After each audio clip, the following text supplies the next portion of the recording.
Okay, I wanted to talk about what planet a person shows up as in the chart, especially focusing on sun and moon. Um, so one thing I've seen is a lot of like spiritual people will a lot of people will have like will be spiritual, and it's clear that their chart is harmonizing more of their moon.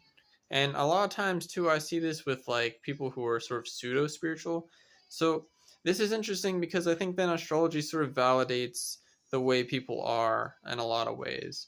Like someone who's more solar, more ego, will be more into doing things in the world, more about identity, more about um, just egoic things. And then people who are more like lunar, and you'll see it in their chart too, will be more interested in like what connects all of us, and they'll also, I think, be more personable. It may be a very they may be very like glib about it, which is also a bit lunar, but I would say people who are lunar or maybe tend to be a bit more kind. Although being lunar can also tend towards like sometimes the moon being powerful in a chart can be like someone's delusional or even evil. Depends. Delusional especially, but a lot of like really a lot of people that cause harm do so out of delusion. Um, to be malicious, I think, is just mostly a choice. It'll reflect in the chart, but if someone's just maliciously doing something, that's their choice. Uh, one's astrology is sort of a technology, and a series of energies one can use. Uh, I think we decide it before we incarnate, a lot of us, but you can override it anyways. So yeah, so this is interesting because there's a lot of talk on the internet about get to go through an ego death, blah blah blah blah. Well, for someone who has a strong sun in their chart, they're always going to show up as the sun in their life, and it's going to be like that in their chart because really the sun is you. Um, you could see being the moon in your chart as being more spiritual because the moon is softer. Someone's going to be more adaptable, probably a bit more easygoing, a bit an egotistical person. If they lose, they can kind of be like, "Oh, I lost," but sort of a more maybe id driven sort of lunar person. Yeah, the lunar person will just be more adaptable in general and more easy come easy go, or not easy come easy go, but like any difficulties, I think the solar person, the egoic person, if something they wanted to do fails, they're like, "Oh, I failed." Whereas the lunar person maybe will even be more deflecting. Well, X, Y, and Z happened, so what could I do? And I think that's super interesting. But I think a lot of times solar or lunar people will sort of criticize each other. The lunar person's like, "Oh, the solar person is so egoic, and you know, everything's like, you know, some kind of everything's just like for the ego boosting. Um, they go into careers so that they can look like a certain thing, or they want a certain dollar amount so they can look like a certain thing. When does it end, kind of thing. And the solar person is saying about the lunar person, oh, that person, they don't have drive for anything. They don't, they don't have will for it. They just anyway the wind blows. They sort of don't have soul. What is it? They don't have a value system. They don't have like a will for things. They don't, like, as if someone like that is weak or something. Which yeah. So I think this is interesting to think about in terms of spirituality, because I think a lot of people are more lunar and then think that they're more spiritual. And the worst thing is people like this will go into some small spiritual practice. They'll go to the Hindu temple, the Hindu shrine a few times and have an experience, which anyone can have an experience at those temples practically. If it's a good one, you really have to be in denial of spiritual forces to be insulated against such a place. And then it's like, oh, and then I think it's easy to go into like this Facebook or social media death spiral of content telling you that, like, destroy your ego, or just a bunch of nonsense that plays well on memes. But to be honest, like, spirituality is such an obtuse thing. It's so obtuse and like, you can't grasp it, really. And once you pass this threshold and you're there and you're awake, that's why a lot of these mythologies have these really bizarre symbologies, is to sort of, some of it's like to trick people into waking up, I think, because it's how to describe waking up and realizing you were asleep. You're physically awake, you're going through the day. Manifestation can kind of hint at this, of like, oh, I got out of negative thought patterns and now things just go better for me.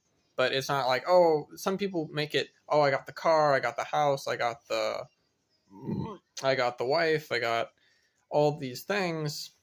Really, it's more obtuse than that. And a lot of people talk about this, of like, like, one thing that happened to me is I got a different job. And the new job, I just liked it more. And I had more money, but it wasn't like a ton more. I just was able to live a better life for myself.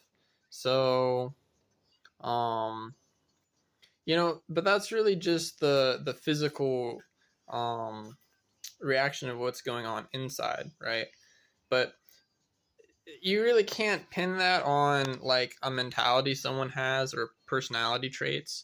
I think that's the temptation that comes through. Probably lunar people, strong moon in the birth chart, or moon, aspecting Ketu, or some various things. Sure, it can tend towards spirituality more. I think the lunar person, I think, gets a little bit of an early head start on spirituality in a way. But I think solar and lunar spiritualities are just different. And I think a person who's related more to their sun in their chart, who's going to show up as sun in their life, could do more of a lunar mode of spirituality if they wanted to, and be more like well-rounded as a person, and the vice versa as well. In fact, I'm more lunar, and I felt drawn to go more into my into some solar energies lately. I don't know what to do with it. I haven't made up my mind yet, but but yeah, it's. I think this is a problem. This also relates to a huge problem in sort of quote unquote the spiritual community, where a lot of people will they'll read a lot of books. They'll read a lot of books on spirituality, on not even spirituality, but more like the occult and mysticism and magic, and all those things. Magic will spiritually like evolve you, but it almost happens without you really realizing it. Like, a spell doesn't magically evolve you. What is it? Like a neo-pagan practice, it spiritually evolves you, but really the deity you're inviting into your space is doing the heavy lifting. You're not doing the heavy lifting in that scenario. Your consciousness is being permeated by a higher being that's becoming the ladder for you to climb into a new reality, a new perception. And that's what I've done, and that's why I can't account for some of the reasons that I have just been able to be situated in a better way. I also would relate this to light codes, where, like, okay, I can think a certain way, I can think certain thoughts logically, because I can parse through the ether and be like, oh, I understand this logically because I've seen it. But seeing it isn't absorbing it, right? Like, I can it's kind of like I can say I'm happy, but that doesn't mean I'm happy. I can say that I have, like in Christianity, I can say I have the joy of the Lord, but just saying it doesn't make it so, right? But at the same time, saying it does kind of invoke it and can make it true depending on the situation. But it's not the same as actually being in it always, right? It's kind of the same as like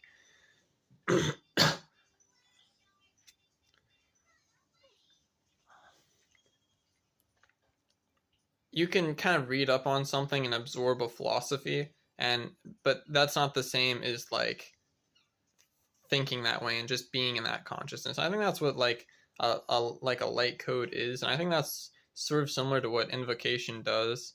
Is that sort of the technology or the energy or the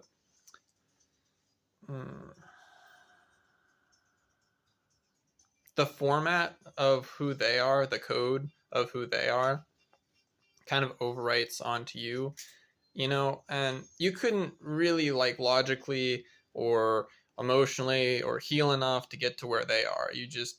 It's just like one file overwriting another. And it's done very sensibly. It's not like you lose who you are or something, but I mean, you should be careful when choosing deities during deity work. But this also explains why people in the same religion, energetically, they'll be sort of similar. They're not the same or anything, but there'll be this sort of difficult to describe similarity, and that's why. It's because there's a format, there's an energetic format that they're being like filtrated through. So, and it's not irreversible exactly. I mean, I think there's always something left over, or can be something left over for a long period of time when you go into a different religious tradition. So yeah, all that to say, spirituality is a really complex thing. It's not a meme. It's not, oh, I have to kill my ego. Getting spiritual is getting above ego, above it, above everything. It's cultivating an awareness that you just couldn't even imagine otherwise. Calling it the observer consciousness, I think that's probably helpful.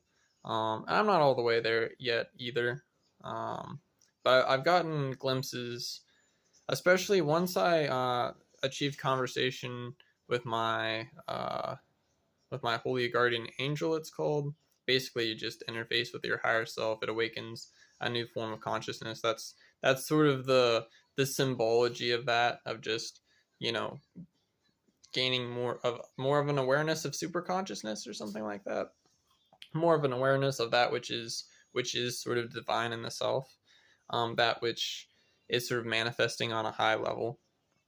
And by manifesting, I mean nothing other than just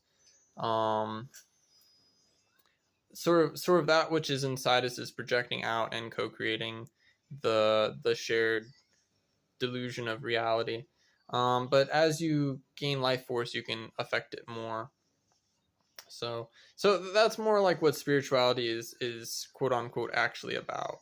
But I think a lot of people, I've seen this, people who have moon will have this easy end to spirituality in a way, because moon just is a little bit like that, and they kind of